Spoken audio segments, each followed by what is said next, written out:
इतिहास श्लोक में आपका अभिनंदन है दोस्तों। हम प्राचीन भारतीय इतिहास का पाठ कर रहे हैं। मेरे हाथ में पुस्तक है डॉक्टर भगवत शरण उपाध्याय की बृहत्तर भारत।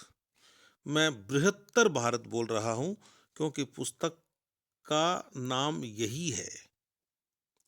बृहत्तर भारत भी बोला जा सकता है और बृहत्तर भारत भी बोला जा सकता है। हम इस पुस्तक के पहले अध्याय का पाठ कर रहे हैं, चर्चा कर रहे हैं पहले अध्याय की, जिसका शीर्षक है भौगोलिक स्थिति और सांस्कृतिक संक्रमण। इसके हम 2 खंड पूरे कर चुके हैं और आज तीसरे खंड के लिए मिले हैं हम। तो मैं आगे इस पाठ को पढ़ता हूं। जहां आवश्यकता होगी वहां मैं मेरी टिप्पणी, जैसा कि मैं करता आया हूं, अवश्य करूंगा। वे लिखते हैं कि फिर भी जाति विशेष की एक कालावधि में विशिष्ट संस्कृति होती है, जो जैसा ऊपर कहा जा चुका है उसकी निजी है, जिस पर उसकी अपनी छाप होती है। जब एक संस्कृति दूसरी संस्कृति के तत्वों को पचा लेती है, तब इस सम्मिश्रित संस्कृति की कुछ काल तक अपनी इयत्ता बनी रहती है, जब तक नई जाति की नई संस्कृति का प्रभाव उसमें नए विकार नहीं पैदा कर देता।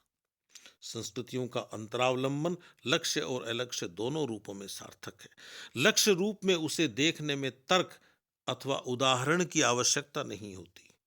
लक्ष्य रूप में उसे देखने में तर्क अथवा उदाहरण की आवश्यकता नहीं होती, वह प्रत्यक्ष प्रकट होती है। पर उसकी अलक्ष्य एकता भी उसके विशिष्ट रूप के विश्लेषण से प्रकट हो जाती है।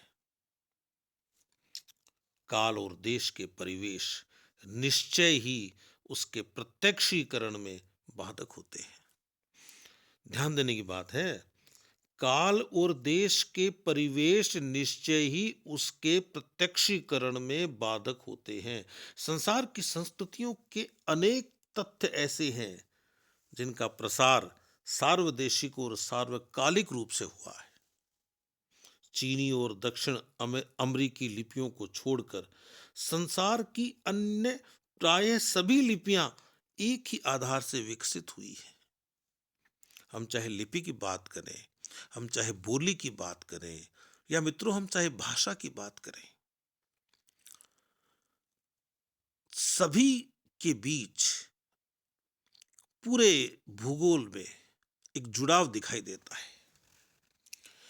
आप अचंभा करेंगे कि राजस्थानी लोकगीत है, यह राजस्थान में आप यूं समझिए इसको कि राजस्थान में विवाह के अवसर पर या दूसरे अवसरों पर जो गीत गाए जाते हैं, इसी तरह के गीत उज्बेकिस्तान के कबीलों में गाए जाते हैं। अब यह समानता कैसे हुई, यह शोध का विषय है। वहां के कबीलों की अनेक परंपराएं राजस्थान से मिलती हैं। ऐसे ऐसे बहुत सारे उदाहरण मिलेंगे आपको। खैर, अभी तो हम डॉक्टर भगवत शरण उपाध्याय की पुस्तक का पाठ कर रहे हैं। तो वे लिखते हैं कि संसार की संस्कृतियों के अनेक तथ्य ऐसे हैं जिनका प्रसार सार्वदेशिक और सार्वकालिक रूप से हुआ है।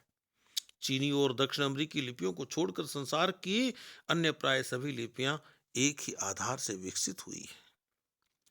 मिस्री चित्रलिपि, जिसे हेरोग्लिफिक कहते हैं, मिस्री चित्रलिपि से हेरेटिक और डिमोटिक निकली और संभवतः उसी रूप से सुमेरी यानी सुमेरियन सभ्यता की आइडियोग्राफिक का विकास हुआ, जिससे फोनेटिक उच्चारण के अक्षर बने और वर्णमाला अथवा 12 खड़ी का जन्म हुआ।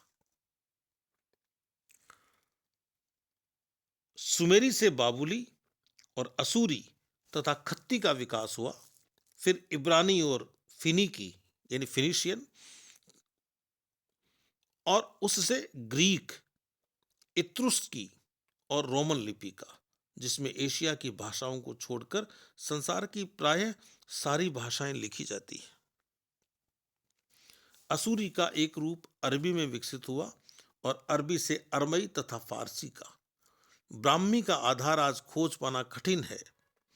ब्राह्मी का आधार आज खोज पाना कठिन है, पर इसमें संदेह नहीं कि वह अपने विकास की समूची मंजिलें समाप्त कर 5वीं 6ठी सदी ईसा पूर्व में भारत में सहसा प्रकट हुई और कुछ ही सदियों बाद अभिलेखों में प्रयुक्त होने लगी।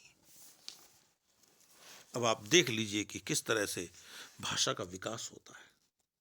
वे आगे लिखते हैं कि उसमें आधार के किसी रूप का प्रत्यक्ष न हो पाना उसके मूल का अध्यय व्यवसाय पश्चिम के उस लिपि अश्वत्थ की ओर ही संकेत करता है, कारण कि उसके और सिंधु सभ्यता की लिपि में जो अभी तक पढ़ी न जा सकी है, लगभग 1000-1500 सालों का कालांतराल है। लिपि की यह सार्वभौम सत्ता संस्कृति के सार्वभौम साम्राज्य का अद्भुत परिचायक है। कहने का मतलब यह है कि ये जो लिपि है, जो लिखने की कला है, लिखने की शैली है, लिखने का ज्ञान है, लिखने का अभ्यास है, यह किसी क्षेत्र विशेष तक सीमित नहीं है दुनिया में। कब देशों की सीमाएं पार कर जाती हैं लिपियां, इसका पता ही नहीं चलता। देश का मतलब यहां आप स्थान से लीजिए। आगे वे लिखते हैं, भारत के बौद्ध धर्म के प्रति चीनियों की आस्था बढ़ी। उन्होंने भारत से बौद्ध ग्रंथ मंगवाए, पर जब बढ़ती हुई उपासकों की संख्या पारायण के लिए नए धर्म ग्रंथों को मांगने लगी, तब उनकी मांग पूरी करने के लिए ब्लॉक अथवा ठप्पे यानी छपाई के यंत्र बन गए और मुद्रण कला का आरंभ हो गया। मुद्रण के यंत्र के रूप में व्यवहृत होने की यह पहली मंजिल थी। कितनी बड़ी बात है कि ये जो छपाई के यंत्र हैं, वे इसलिए बने कि चीन में भारतीय ज्ञान के प्रति लोगों की रुचि बढ़ गई थी और वे भारत के बारे में ज्यादा से ज्यादा जानना चाहते थे। भारत के ऋषियों ने, मुनियों ने, भारत के संतों ने जो कहा, वे उसे समझना चाहते थे, जीवन में उतारना चाहते थे। और जब ऐसा चाहने वाले लोग ज्यादा हो गए, तो चीनियों ने छपाई का यंत्र बनाया, यानी मुद्रण के यंत्र के रूप में व्यवहृत होने की यह पहली मंजिल थी और जिसका संबंध भारत से है। उसकी दूसरी मंजिल कोरियाई मुद्रकों ने प्रस्तुत की। उसकी दूसरी मंजिल कोरियाई मुद्रकों ने प्रस्तुत की, जब उन्होंने रांगे के टाइप ढाल लिए जिन्हें जापानियों ने पूर्णता प्रदान की। कागज के निर्माण की मंजिलें भी इसी प्रकार पूरी हुई। फिर चीन की सीमा से अटलांटिक सागर तक प्रायः सदी मात्र में शासन फैला लेने वाले अरबों ने इस्लाम के झंडों के साथ मुद्रण के ये यंत्र और कागज भी यूरोप में पहुंचा दिए, जहां स्पेन, इटली और जर्मनी में प्रेस खड़े हो गए। यूरोप में जब धर्म सुधार का आंदोलन चला, यूरोप में जब धर्म सुधार का आंदोलन चला और लातीनी भाषा से प्रादेशिक भाषाओं में, जन बोलियों में बाइबिल के अनुवाद को छापने की आवश्यकता प्रतीत हुई, तब मुद्रण कला अपने निखार पर आई और इन प्रेसों ने आम जनता की आवश्यकता को यूरोप में वैसे ही पूरा किया जैसे ब्लॉक प्रिंटिंग ने चीनी जनता को लाभान्वित करके किया था। किसे गुमान था कि चीनी यात्रियों द्वारा भारत में बौद्ध ग्रंथों की खोज और उपलब्धि एक दिन यूरोप तक सार्वभौम रूप में इस मात्रा में अपना प्रभाव डालेगी। मित्रों, अभी कहा भी था मैंने और मैं फिर कहता हूं कि इस दुनिया में ये जो छपाई की पद्धति विकसित हुई, इसके पीछे वह जिज्ञासा थी, वह उत्सुकता थी लोगों की भारत के बाहर के देशों के लोगों की, जिसके तहत वे भारत के बारे में जानना चाहते थे, भारत के दर्शन को समझना चाहते थे, भारत के ज्ञान को समझना चाहते थे। वे भारत की ज्ञान और दर्शन से संबंधित व्याख्याओं को समझना चाहते थे। आगे लिखते हैं कि भाषा और साहित्य की दिशा में भी इसी प्रक्रिया का जादू चला। जिस तरह से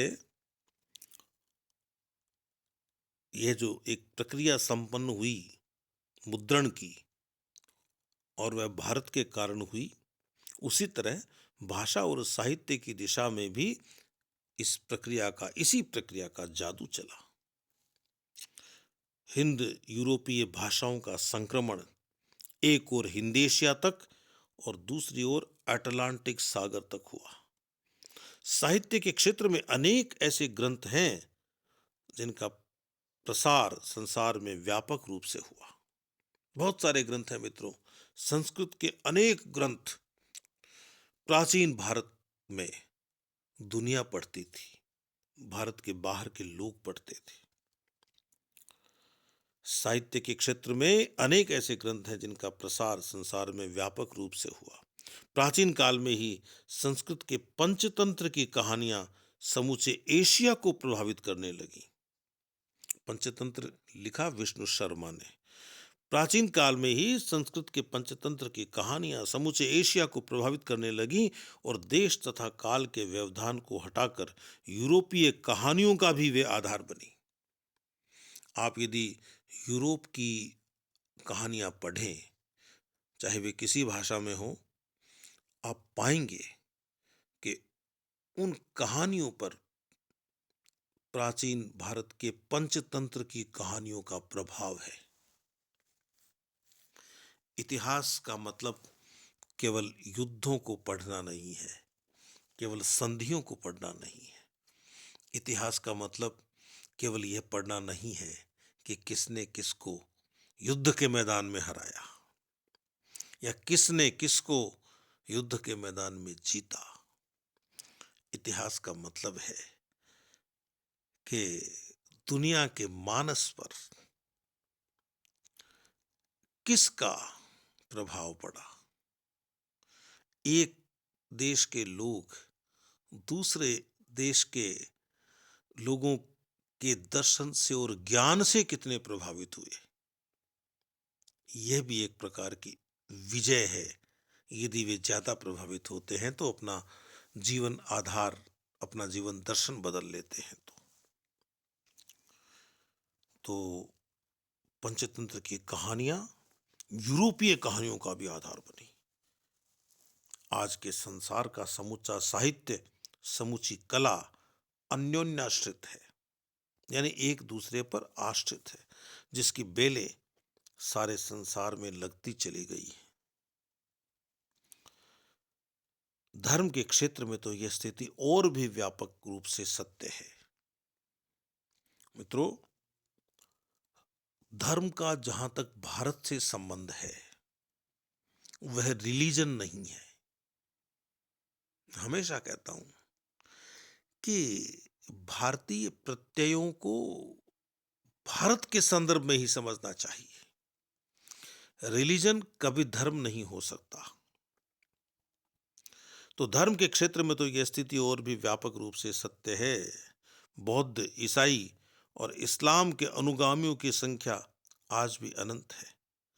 क्या यह कम आश्चर्यजनक है कि एशिया के गांव नजरत के यहूदी परिवार में जन्मे एक व्यक्ति के चलाए ईसाई धर्म के अनुयायी स्वयं एशिया में तो नाम मात्र के हों, पर उनकी संख्या यूरोप और अमेरिका में संख्यातीत हो। देखिए,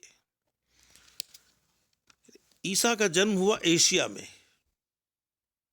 और उन्होंने जो रिलीजन चलाया या उनकी शिक्षाओं के आधार पर आगे जाकर जो रिलीजन बना, वह फैला यूरोप और अमेरिका में। कितने आश्चर्य की बात है। ये संस्कृति का प्रभाव है। संस्कृति का भूगोल पर प्रभाव है और भूगोल का संस्कृति पर प्रभाव है। तो इतिहास पाठ के अंतर्गत हम अब तक 3 बार मिल चुके हैं। हम 3 खंड पूरे कर चुके हैं। डॉक्टर भगवत शरण उपाध्याय की पुस्तक बृहत्तर भारत के पहले अध्याय भौगोलिक स्थिति और सांस्कृतिक संक्रमण के चौथे खंड के लिए हम मिलें। तब तक के लिए अपने इस साथी को आप अनुमति दीजिए। नमस्ते।